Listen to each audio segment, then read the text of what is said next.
नमस्कार मेरे प्यारे बच्चों, कैसे हो आप सब। आप सभी का स्वागत है हिंदी कालांश में। हम पाठ 4 पढ़ रहे थे कक्षा 2 का, जिसका शीर्षक था, क्या शीर्षक था बच्चों? इसका शीर्षक था अधिक बलवान कौन। ठीक है, और किसकी किसकी, हवा की और सूरज की कहानी थी ये। इसके हमने प्रश्नोत्तर कर लिए हैं। आइए आज हम सबसे आखिरी प्रश्न करेंगे इसका, और भी कुछ है।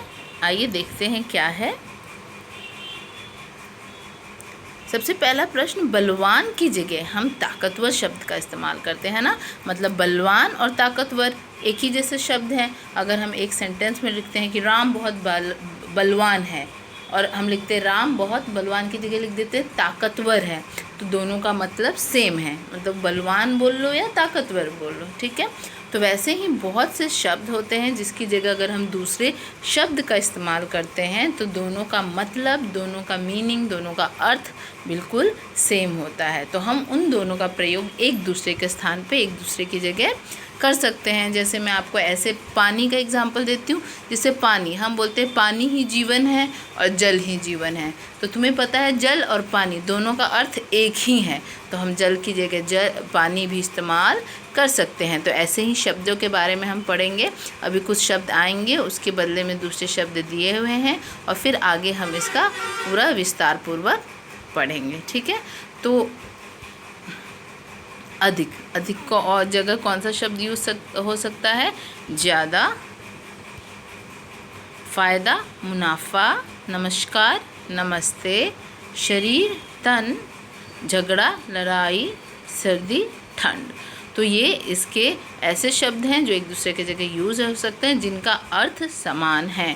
तो ये वो शब्द हैं जिसका अर्थ एक समान है, एक जैसा है। जैसे आप अपना ही ले लो, जैसे कि अगर एक ही बच्चे का 2 नाम भी होता है ना। जैसे कोई है, उसका नाम है अनुष्का, घर में निक्कू, तो अगर मैं अनुष्का बोलूँगी तो भी वही है, निक्कू बोलूँगी तो भी वही है, बस उसके नाम 2 हैं पर वो चीज़ एक ही है। ऐसे ही शब्द होते हैं जिसके नाम बहुत सारे होते हैं पर उसका मतलब एक ही होता है।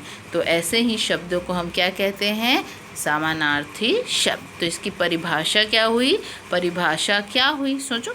तो ये हुई कि समान आएगा, यहाँ पे समान हो गया है, इसको करेक्ट कर लीजिएगा। समान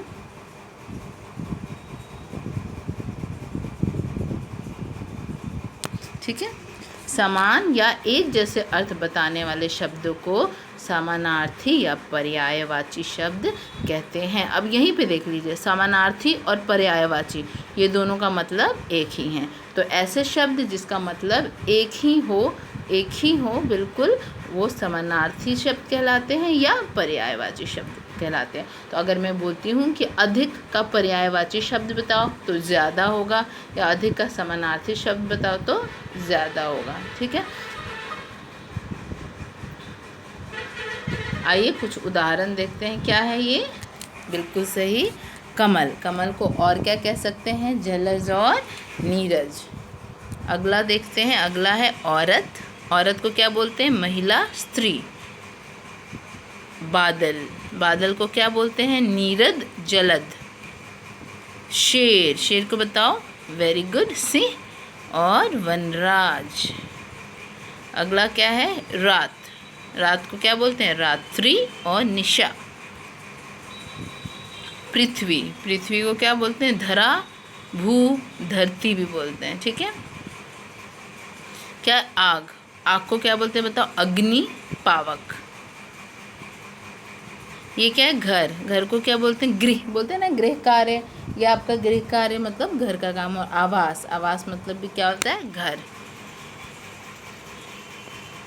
ये क्या? तालाब, तालाब को क्या कहते हैं? सरोवर और जलाशय। अंधेरा मतलब अंधकार, अंधकार को क्या बोलते हैं? तम और अंधेरा। और ये कुछ और उदाहरण है। शरीर, शरीर को तन और काया। कपड़ा, वस्त्र, चीड़, जल, नीर, पानी। मूर्ख, बेवकूफ़, मूढ़। फूल, सुमन और कुसुम। इन सब का मतलब एक जैसा है, ये एक दूसरे के समानार्थी शब्द हैं। आपके लिए कुछ गृह कार्य भी है, देखते हैं क्या है। देखिए सारे शब्द हैं, इसका एक एक समानार्थी शब्द या पर्यायवाची शब्द लिखना है। पानी, उपवन मतलब बगीचा। तीर, बादल, वन, शेर, पवन, हवा, है ना। तो ये आप लोग अपने आप लिखोगे, लिख के मुझे भेजोगे। आज की कक्षा के लिए इतना ही। मुझे उम्मीद है आपको समझ आया होगा, और फिर भी कुछ भी थोड़ा सा भी डाउट हो तो प्लीज़ आप लोग मुझे मैसेज करें या आप लोग मुझसे पूछ लें मेरे पर्सनल नंबर पे। धन्यवाद।